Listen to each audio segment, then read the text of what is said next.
worship you. You are here, meeting every need. I worship you. I worship you.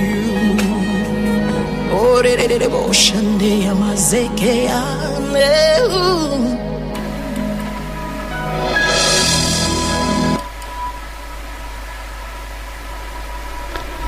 Muterevu twagala okwebaza Katonda olw'akaseera kano akalungi omwoyo wa Mukama era Katonda waffe omwesigwa katuteekerateekera buli olukya akaseera kaffe kano akamuwanguzi Tawanika ssaawa yaffe ey'omukaaga era nga mwe tweyongedde okulabira ekisa kya Katonda n'ekitiibwa kya Katonda n'obufuzi bwe ate era nga tweyongedde okuzibuka amaaso n'okuyiga n'okulaba nti tuva mu mbeera ebadde embi enyigirizibwa ate ne tuyingira mu mbeera ey'obuwanguzi embeera ennungi egulumiza Katonda olwo nne ne tulyoka tubeera nga tulina obujulizi ku bumwa bwaffe nga bukimanyi obulungi mu kubikkulirwa 12:11 nti twamuwangula n'ekigambo eky'obujulizi n'omusaayi gw'omwana gw'endiga. N'olwekyo mikwana abalungi eno yessaawa yaffe ŋŋanzi era etuwadde omukisa abali ebweru w'amawanga Katonda nga tutaddeko omukono gwe ku MCF Radio 216.caster.fm.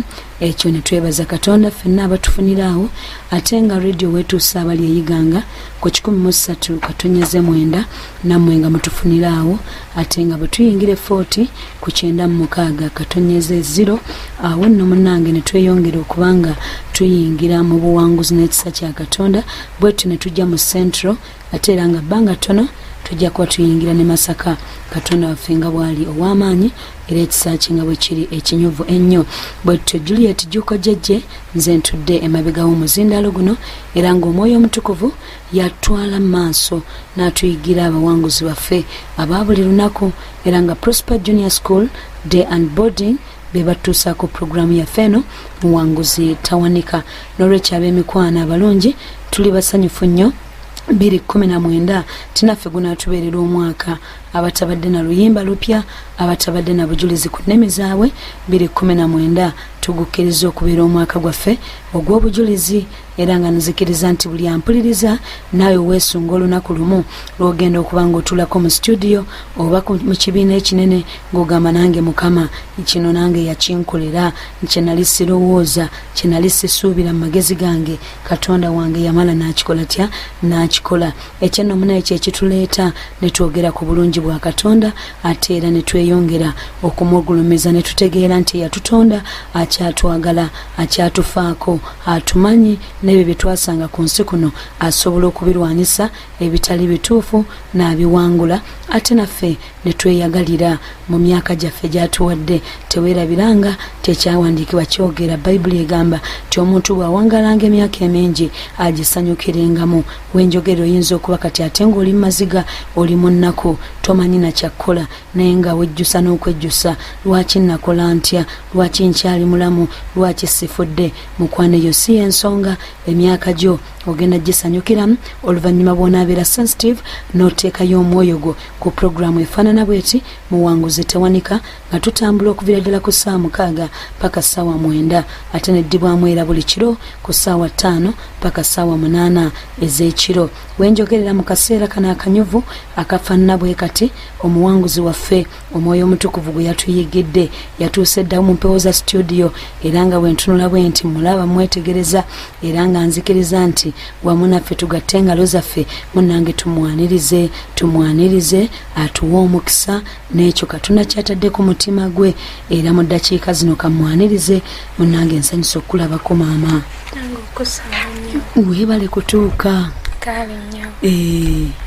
amannya gaffe ne gy'osinziiridde pozi amanya gange nze kulabako Gloria nga nviiridde Kabowa.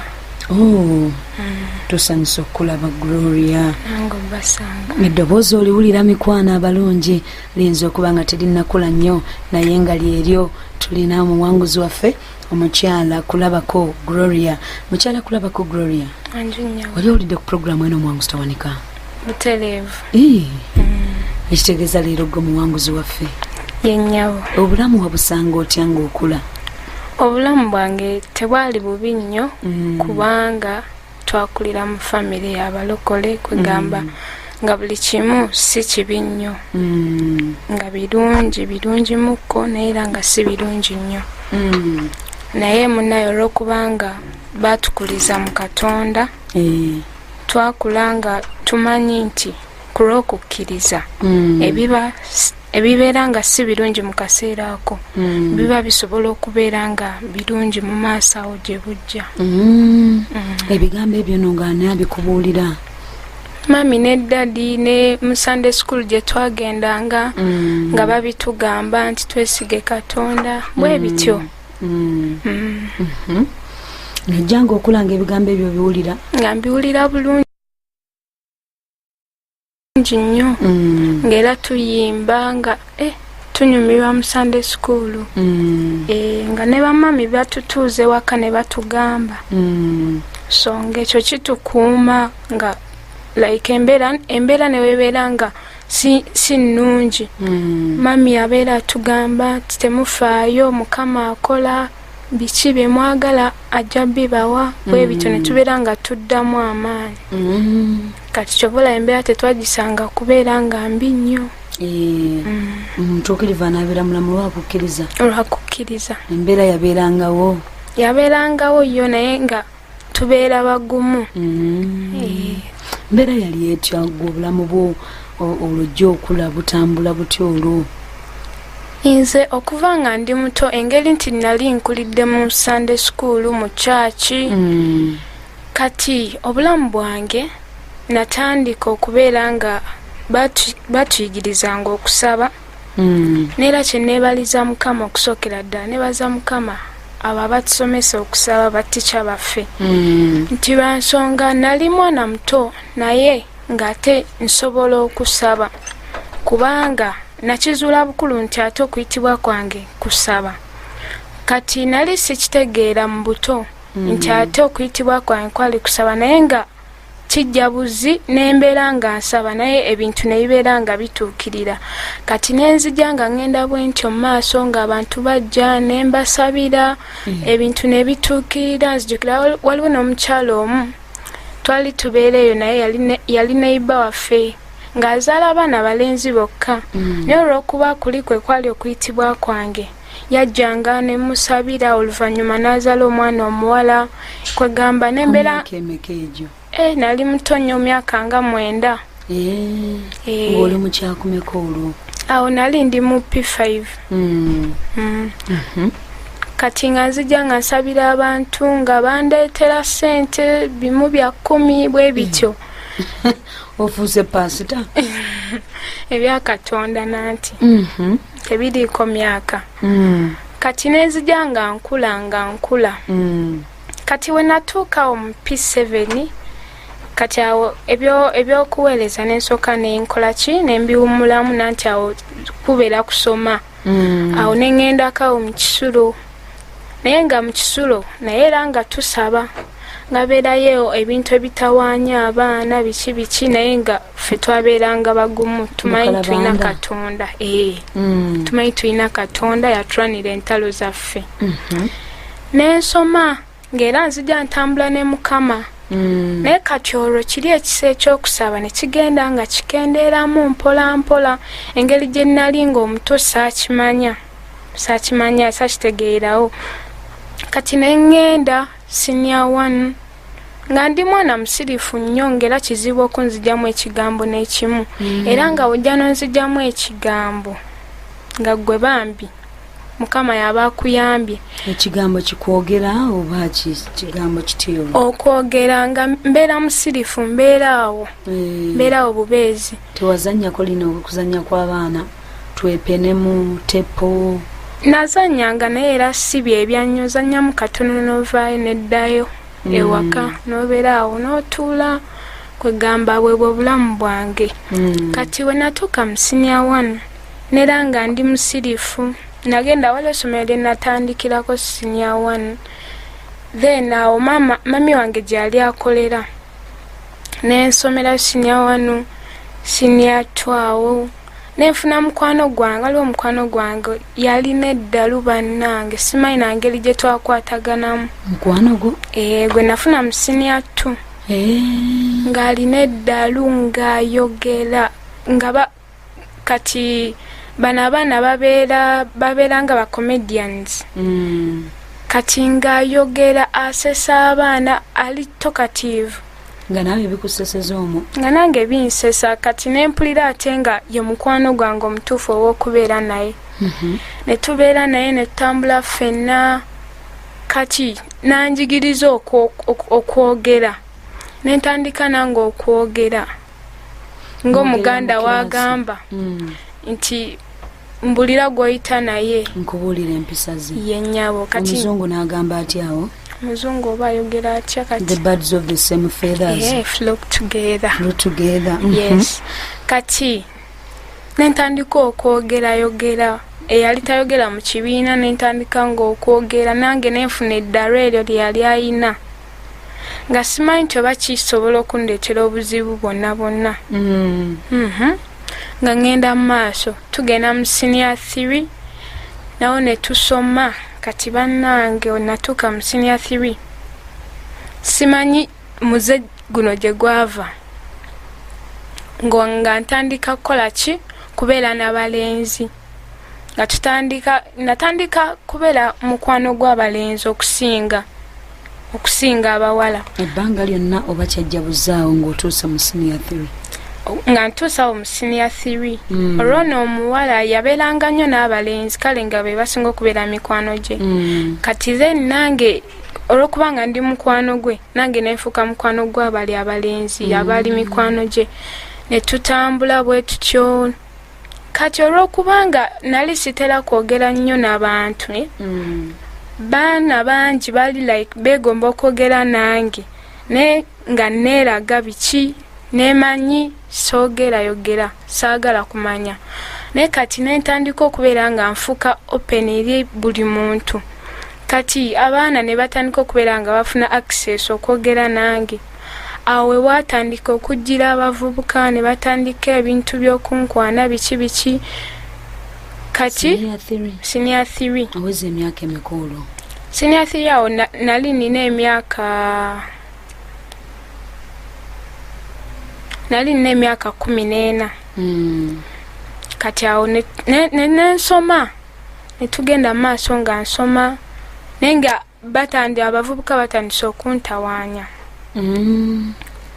ne kati mukwano gwange namugambako nagamba ebyo bya bulijjo tobifaako bya bulijjo kweky'oba okola kkiriza bafunemu ssente kiggwe sente zijja kuyamba weetaaga sente nange neŋŋamba naye nezijjukira mu Sunday school baali kuva buto nga batugamba nti ebintu ebyo si birungi nti sente omuzadde zaakuwadde zeezo leka zikumale kati nensooka ŋŋaanamu awo kati ne nansindiikiriza biki nange nenkola ki nenzikiriza olwo sente abazikuleetera be basikuulu gundi basikuulumenti oba bazijjangawo nange sijja kulimba naye nga babeeranga ne sente nga bampa sente nange neŋŋamba ok tugende mu maaso kasita sente nfuna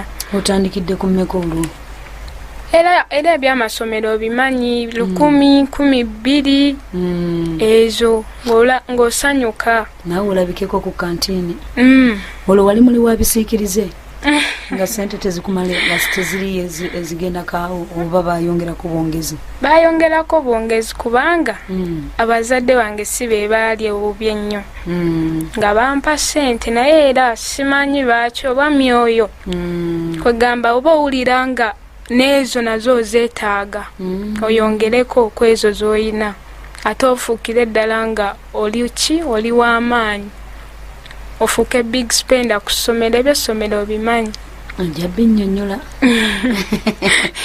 you become a what? A big spender kwegamba buli kyokulya yegwa kigula gwasinga sente ku ssomero yegwa owakabi bwe bityo naye nga byonna oba olina okuba ne ssente gwaba n'ebintu ebirungi ku ssomero bwe bityo. Kati munnange ne tweyongera mu maaso n'okusoma abavubuka simanyi na ngeri gye batandikamu ne beeyongera nga bangi. Kati nentuuka ekiseera awo nasooka neŋŋaanangako abamu nentuuka ekiseera neŋŋamba lwaki bonna sibakkiriza neeyongera ofuna ssente. Kati nentandika okukkiriza kati buli ankwana kati ekyali ku ssomero jjukira baali bamanyi ndi mulokole. Scripture Union ogenda? Nali sitera okugendayo nga sinaba kutandika kugendayo nnyo bya Scripture Union.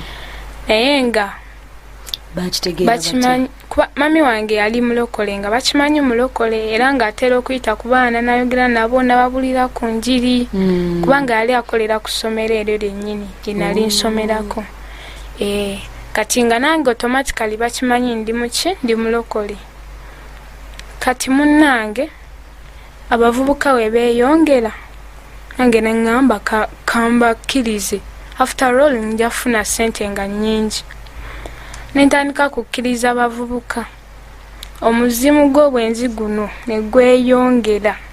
Kati nentandika okulaba nga ate buno obuvubuka bwe nsoma nabwo mu kilaasi bw'ate kati tebukyali level yange ng'olwo kiri kikula munda munze. Kati nga ntandika kufuna omanyi ku ssomero kati ngaaga amasomero ga secondary abavubuka ab'omu classes eza waggulu nga senior 4, senior 5, senior 6 batandika okwana bano abaana. Kati neŋŋamba buno obulenzi kambwesonyiwe kanfune kubali eri abakulukulu abategeerategeeramuko osanga ne ssente balinamukko eziwera. Kati bano nga ngenda neesalako omukomu. Bwali bwa mu kiraasi obwo bwali bwa mu kiraasi. Kati nga ntandika kwagala balenzi ba classes eza waggulu. Oluvannyuma okunkwana nenzikiriza nga ntandika kukola ki nga tutandika kubeera mu relationships biki naye nga wobimanyi obeera n'abalenzi nga 4-5 ku ssomero limu. Mami gyakola naye nga mami takimanyi talinaako kyamanyi. Kati yakolanga mu kimu kantini yafumbanga mmere awo ku ssomero. Kati wenatuuka mu senior 4 waliwo omuvubuka olwo wakomanga nabo kukwata ssente zaabwe. Akomanga bakula ssente zaabwe. Tewali kirala kikolebwa. Oluŋŋambako ekintu ekirala gwe nkulekerawo gwe nga nkuvaako nga njagala kimu ssente. Kati we twatuuka mu senior 4 waliwo omuvubuka. Ono omuvubuka kugamba mikwano gye jjukira mikono gyange ekisinga kati baali balenzi.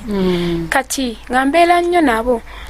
Lunaku lumu waliwo omukwano gw'oyo omuvubuka eyaŋŋamba mwana waliwo mukwano gwange akumatira biki kuva senior 1 naye nga talina ngeri gyakugamba biki nga akutya biki mugamba ani namumbulira erinnya. Kati we yamumbulira erinnya ne mugamba nga ndaba oyo talina kyali.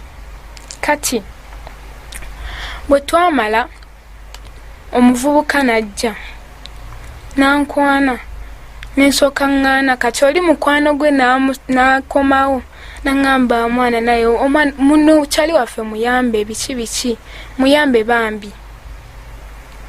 Kyokka nali simwagala naye munnange neewuunya nagenda okulaba nga nzikiriza muvubuka olwo influence eri mikwano gye gyali gintaddemu. Netutandika kubeera mu relationship. Twatandika nga tubeerawo naye oli omuvubuka wa ekyolo senior 4 oli omuvubuka yali musirifu nnyo nga tabeera na bigambo. Kati nga webukera ku makya muze mu preps morning preps gajja nali awo mu senior 4 nali mu boarding ngajja kugamba good morning nga talina bigambo biri awo how are you, fine, biki how was your night, nga kiggwa ng'agenda. Ku lunch, good afternoon, nga kiggwa ng'agenda.